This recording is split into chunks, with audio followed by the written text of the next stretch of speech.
बिस्मिल्लाहिर्रहमानिर्रहीम अस्सलाम वालेकुम and welcome back to travel with Sanan bin Mansoor. आज के हम अपने इस वीडियो में डिस्कस करेंगे 2026 में इटली में अगर हम स्टडी करते हो तो हमारा एक्सपेंस कितना आएगा।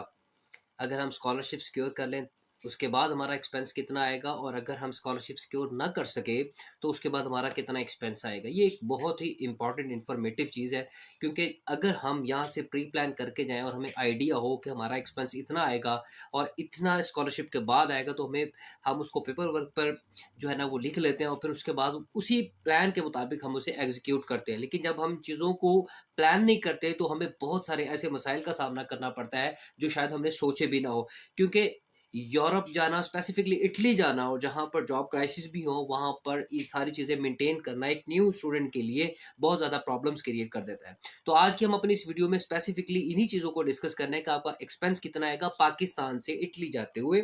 ठीक है, यूनिवर्सिटीज़ की फ़ीस कितनी है, आपके खाने का कितना एक्सपेंस है, आपका रेंट कितना है, ईच एंड एवरीथिंग। क्योंकि कुछ न्यू चीज़ें हैं जो रिवाइज़ हुई हैं।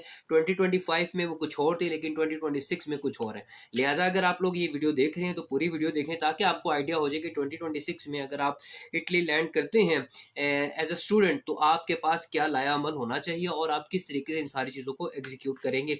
तो चलते हैं डायरेक्ट अपने मेन सेगमेंट की तरफ, और वो है हमारा ट्यूशन फी 2026 में। बहुत सारे लोग, बहुत सारे कंसल्टेंट ये कहते हैं कि इटली की जो फ़ीस है वो बिल्कुल भी फ़ीस नहीं है, ना होने के बराबर है, इसलिए ज़्यादातर स्टूडेंट जो है ना वो इटली का जो है ना वो रुख करते हैं। लेकिन कुछ ऐसी भी ग्राउंड रियलिटीज़ हैं जो स्टूडेंट्स को बताते नहीं है कंसल्टेंट, जिसकी वजह से उनकी बहुत सारी मेहनत ज़ाया हो जाती है और पैसे भी ज़ाया हो जाते हैं। आज मैं उसकी एक ग्राउंड रियलिटी भी आप लोगों को बताऊंगा कि वो रियलिटी क्या है।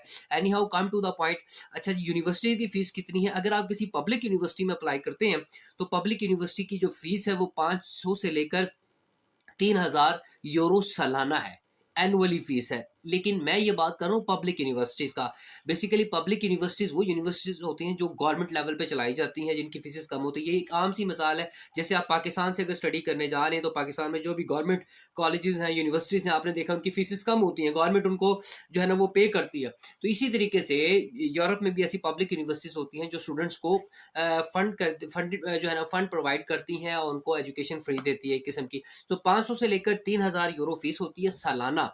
इसके अंदर आप अगर स्कॉलरशिप सिक्योर कर ले तो ये फीस भी कम हो जाती है। तो 500 से 3000, इट्स ऑल डिपेंड ऑन ये प्रोग्राम। अच्छा जी, लेकिन इसके साथ ही अगर आप प्राइवेट यूनिवर्सिटी में एडमिशन कर लेते हैं जिसमें मार्क्स की जो परसेंटेज की वो कैद नहीं होती, उसमें 8000 यूरो से स्टार्ट होती है और 20,000 एनुअली यूरो जो है ना वो फीस जाती है। ये प्रोग्राम टू प्रोग्राम वेरी करती है। ये बड़ी इंपॉर्टेंट चीज़ है, याद रखें। जब भी आपने इटली यूनिवर्सिटी में एडमिशन लेना है तो प्राइवेट यूनिवर्सिटी में एडमिशन नहीं लेना, आपने पब्लिक यूनिवर्सिटी में एडमिशन लेना है जिसकी फीसिस कम है।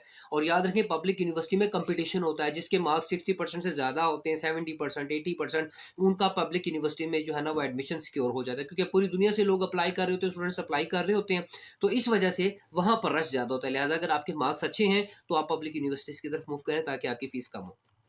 आगे चलते हैं। Now let's talk about the accommodation. Accommodation पे आपका कितना एक्सपेंस आता है जब तक आपको स्कॉलरशिप के ज़रिए सारी चीज़ें यानी कि फंडिंग नहीं हो जाती और आप अपने एक्सपेंस बियर ना कर सकें। अच्छा जी, सबसे पहले इटली का जो खर्च है, अगर आप कोई शेयर्ड जो है रूम में यानी कि रूम शेयर करते हैं, रहने की जगह के लिए शेयर करते हैं, तो उसके अंदर 250 यूरो से लेकर 400 यूरो तक चला जाता है। ठीक है। अगर आप प्राइवेट रूम रहते हैं तो वो 400 यूरो से लेकर 700 यूरो तक चला जाता है। अगर आप यूनिवर्सिटी हॉस्टल लेते हैं तो वो 200 से लेकर 350 यूरो एक माह के ऊपर जो है ना वो रेंट चला जाता है। ठीक है। ये अभी आप पे डिपेंड करता है कि आप जो है ना वो शेयर रूम लेते हैं, प्राइवेट रूम लेते हैं, या फिर यूनिवर्सिटी का रूम लेते हैं। ठीक है। अच्छा जी, फिर उसके बाद अगर हम खाने की बात करें, जो हमारा डेली का एक्सपेंस है उसके अंदर खाना 150 से लेकर 250 यूरो मंथली। इसी तरह ट्रांसपोर्ट 25 यूरो से लेकर 50 यूरो मंथली, और मोबाइल, इंटरनेट और इसके अलावा मिसलेनियस जो एक्सपेंसेस है वो 50 से लेकर 100 यूरो तक हैं। ठीक है।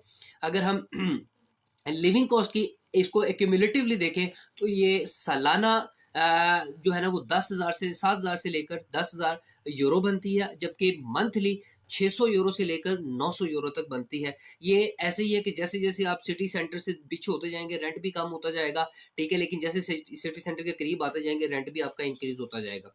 अब आ जाते हैं कि वीज़ा और उसके जो इनिशियल एक्सपेंसेस हैं, लाइक अगर मैं वीज़ा फ़ीस की बात करूँ तो वो तकरीबन 116 यूरो बनती है, और अगर मैं टिकट की बात करूँ तो वो 500 से लेकर 800 यूरो बनती है। ये भी डिपेंड करता है कि आप किस टाइम टिकट ले रहे हैं, ठीक है? 1 महीना पहले, 2 महीना पहले, 3 महीना पहले टिकट अपनी बुक करवा रहे हैं, ये आपके टिकट पे डिपेंड करता है, ठीक है? ठीक है, वो उस हिसाब से फिर आपका रेट बन जाता है। अगर आप उसके बाद रिहाइश और डिपॉजिट यानी अकोमोडेशन के जो आपने पैसे देने वो, और प्लस सेटलमेंट के, ये 1000 से लेकर 2000 तक का एक्सपेंस ही है। अब आ जाते हैं इसकी मेन थीम की तरफ, मेन पॉइंट की तरफ, and this is called game changer plan, and this is about the scholarship. अगर आप स्कॉलरशिप सिक्योर कर लेते हैं, ऊपर मैंने जो आपको अकोमोडेशन का एक्सपेंस बताया, मैंने खाने पीने का एक्सपेंस बताया, मैंने आपको रेंट बताया, मैंने आपको ट्रैवल जो है ना वो बताया, एक्सपेंस बताया, वो सारा वेव ऑफ हो जाएगा, वो तकरीबन 1000 यूरो माइनस हो जाएगा, और वो आपका चला जाएगा बिल्कुल जीरो पे। लेकिन ये उस सूरत होगा जब आप स्कॉलरशिप सिक्योर कर लेते हैं। और स्कॉलरशिप में जो स्कॉलरशिप मशहूर स्कॉलरशिप है, जो कि मैं पहले भी बता चुका हूँ, जिसमें डीएससी स्कॉलरशिप है और रीजनल स्कॉलरशिप है, इसमें क्या होता है, फीस आपकी जो है ना वो वेव ऑफ हो जाती है। जो 500 थी वो 200 या 100 रुपए पे आ जाए, 100 यूरो पे आ जाएगी, या 500 थी वो 200 या 250 यूरो पे आ जाएगी, ठीक है। इसी तरह आपको एनुअली 5000 से लेकर 7000 स्टाइपन यूरो जो है ना वो मिलता है, ठीक है। अब इसको आप मंथ पे आप कन्वर्ट कर सकते हैं, मंथली तकरीबन ये 500 600 700 इवन तो 1000 यूरो पे भी जाता है, ठीक है। और इसके अलावा आपका जो हॉस्टल है डेफिनेटली वो फ्री हो जाता है, खाना ऑलमोस्ट फ्री होता है, मेस आपको जो है ना वो दे देते हैं यूनिवर्सिटी वाले अमूमन। अच्छा जी, अगर आप, अब हम इसको ज़रा इसका क्रक्स को देख लेते हैं। अगर आप विदाउट स्कॉलरशिप जो है ना वो जाते हैं, तो आपका एक्सपेंस जो एनुअल एक्सपेंस है वो 10,000 से लेकर 13,000 यूरो है। और अगर आप स्कॉलरशिप के साथ स्टडी करते हैं, तो वो आपका एनुअल एक्सपेंस 3000 से लेकर 5000 यूरो सालाना है, ठीक है।